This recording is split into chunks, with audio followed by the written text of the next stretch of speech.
One of the biggest questions I get all the time from artists is, Matt, how do I find, locate, uncover, allow to emerge, whatever, my unique creative voice? I'm going to answer that question and give you a great resource today that you can use to help continue that journey today here on 5 Minute Mentoring. Have you ever wanted to have someone in your life who you could ask real questions about your art, your business, and even your walk with the Lord?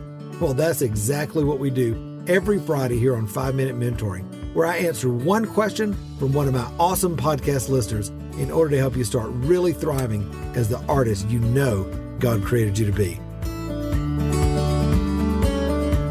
Well, hey, my friend, so glad that you're with me today. You know, one of the things that makes art sales really a lot of fun and a lot easier is having a unique creative voice. That is a recognizable style and voice that when people see it in the marketplace, at a store, at a gallery, online, they know, wow, that is really unique, or wow, that looks just like Matt's work, or whatever it might be. That is a huge, huge thing that every artist needs to have as a real focus of their artistic journey so that they can really develop themselves in the marketplace and allow themselves to stand out in a way that, again, is unique, is profitable, is fulfilling. And one of my listeners today, Karen, had a question about how to do this specifically in her life. I'm going to be back in just a minute to answer her question.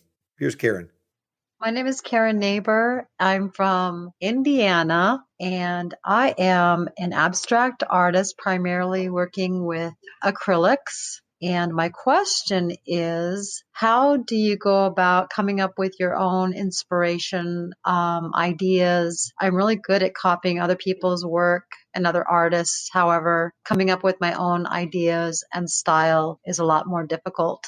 Well, hey, Karen, thanks a lot for your question. Thanks for all of you who ask questions all the time. You can do that at matttommeymentoring.com/podcast. You can leave me a little voicemail, and we look through those every week, looking for great questions like Karen's to answer here on 5 Minute Mentoring. All right.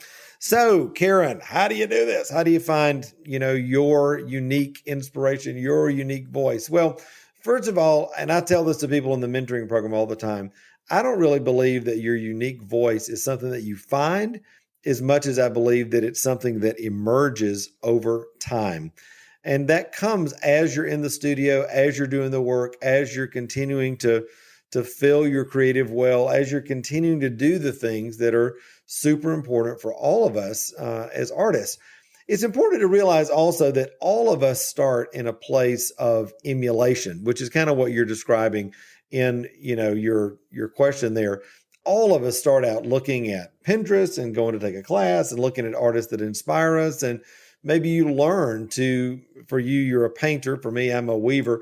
Maybe you learn the techniques that you've learned initially in the context of a class from a specific artist or a specific style. And so you kind of work on that and you push that and you create work around that. But then something begins to kind of itch inside of all of us as artists. And we're like, is there more? Or, ooh, I'd love to do that. Or I'd love to see if I could push it this way.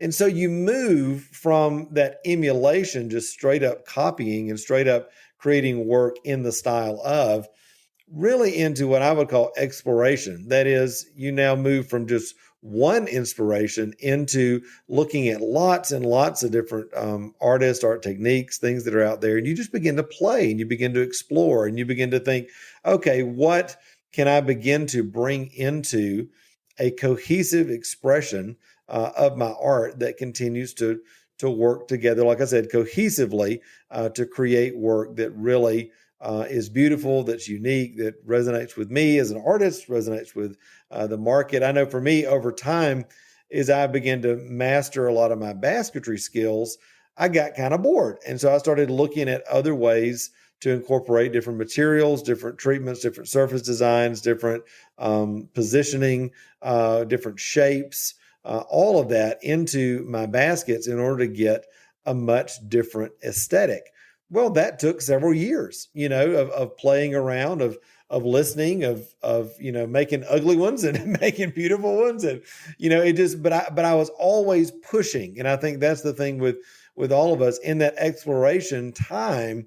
You got to realize that may be an uncomfortable time. It may be a time that you're just kind of realizing what you don't like as much as what you do like. But eventually, you move through emulation and you move into through exploration, and you start to get into what I would call autonomy, which is your uniqueness begins to emerge in a way that's uniquely you.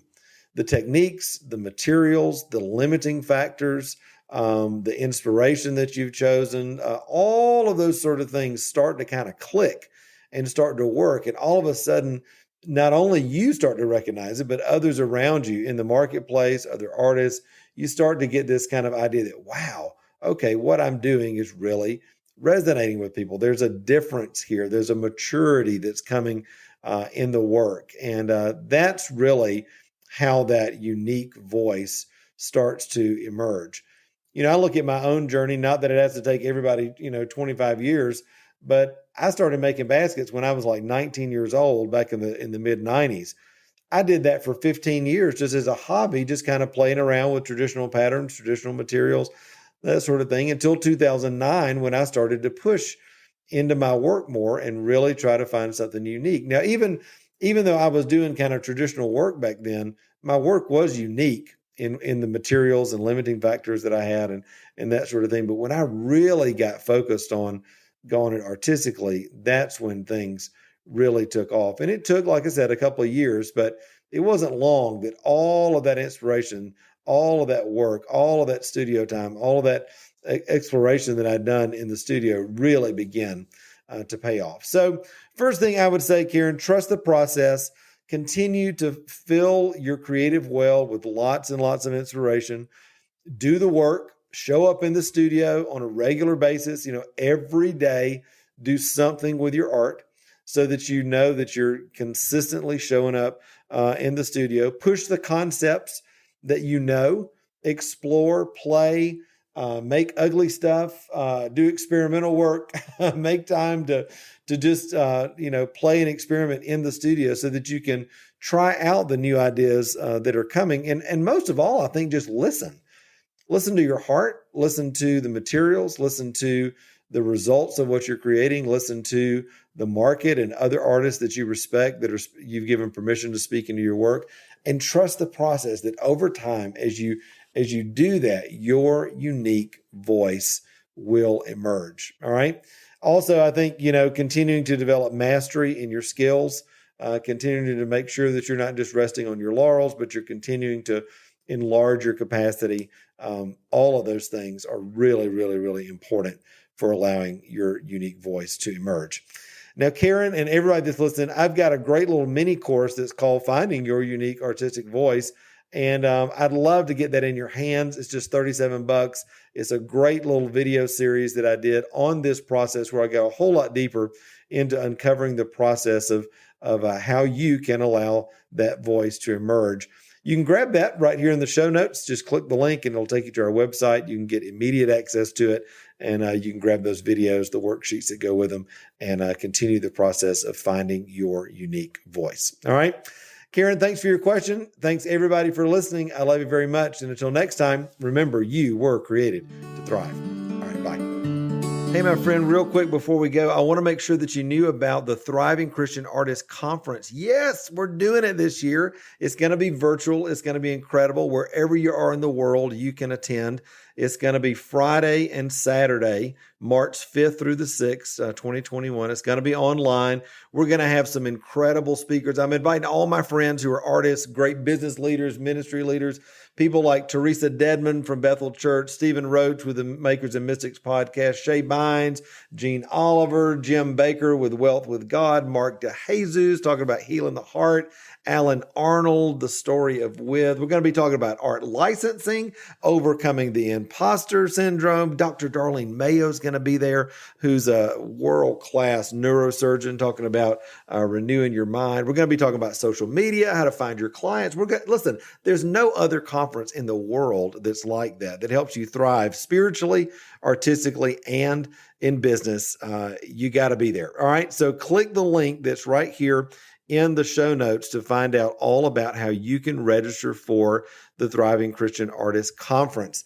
Early bird is only for a few weeks, and that's $100 off the ticket. I don't want you to miss that. So make sure you register today, get your seat, and join us March 5th and 6th for the Thriving Christian Artists Conference. It's going to be a great time, and I hope to see you there. All right, bye.